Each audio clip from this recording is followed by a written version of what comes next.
This forum is designed to deepen our understanding of the shared challenges and opportunities that shape transatlantic Pacific security, and to identify innovative strategies and policies to strengthen our alliances and partnerships. This discussion is especially timely. The United States and its allies face a dangerous security environment as we witness growing coordination among what some have termed an axis of aggressors, with China, Russia, North Korea, and Iran working together to challenge the rules-based international system. It is time for both Seoul and Washington to update and realign their defense and Indo-Pacific strategies to reflect today's realities. What do you think the prospects are, or the need for broader, perhaps NATO-like construct, perhaps something a bit different, in the Indo-Pacific, with Korea as a portion of it? Creating a NATO-like security cooperation mechanism in Asia is a very attractive idea, but also a highly complex one. For example, when South Korea and United States wanted to establish a nuclear consultative group, NCG,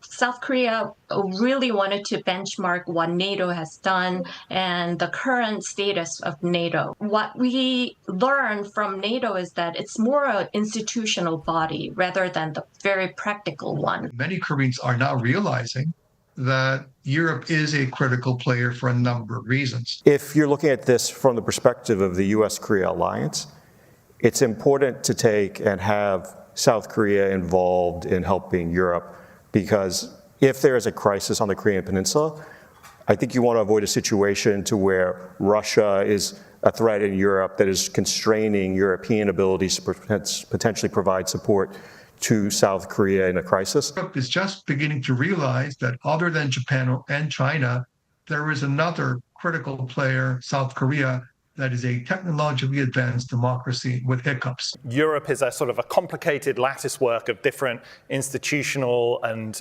national interests, all sort of interacting quite dynamically. I'm not really sure if there is a tendency in Europe still to view North Korea as a longer-term strategic threat to Europe, despite what we're seeing between North Korea and Russia. I think there still maybe is a tendency to view North Korea-Russia cooperation as short-lived.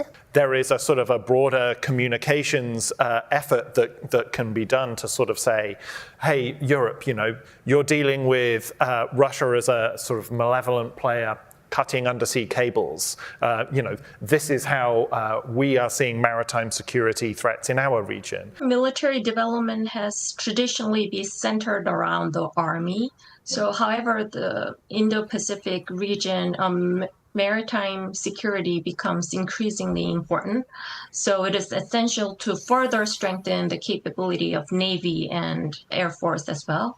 And at the same time, South Korea must advance toward building more technology advanced military force to meet the demands of future security environments. We can easily expect that in the future, in the Pacific, the threat coming from those three nations, three axes of a resistance, something like that, coming from will pose a very serious challenge to the stability and peace in the region. Objectively, there is a possibility of contingency in Taiwan Strait, and if such a thing happens, if there is a military conflict between Taiwan and China, and then the US should consider intervention as an option. The key question for Lee Jae-myung administration is that Korea will actively participate in the US-China strategic rivalry and support the US, but how much and how deeply?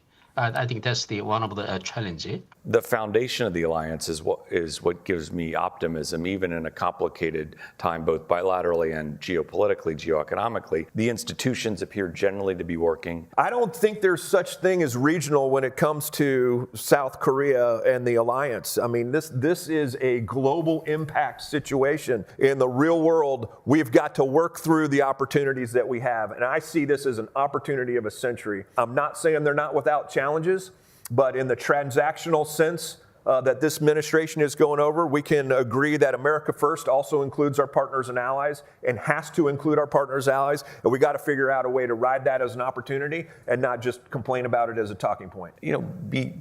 Solve problems and look for opportunities. I think that's really what the alliance needs, and I think that's what both Washington and Seoul value. This is just another step in an ongoing and growing conversation about bringing together the ROK-US alliance and its allies and friends in the region, and then also connecting NATO and the transatlantic security considerations with those of the Indo-Pacific, and a place where I think the Transatlantic Security Initiative and IPSI are going to work together under the umbrella of the Scowcroft Center and the Atlantic Council.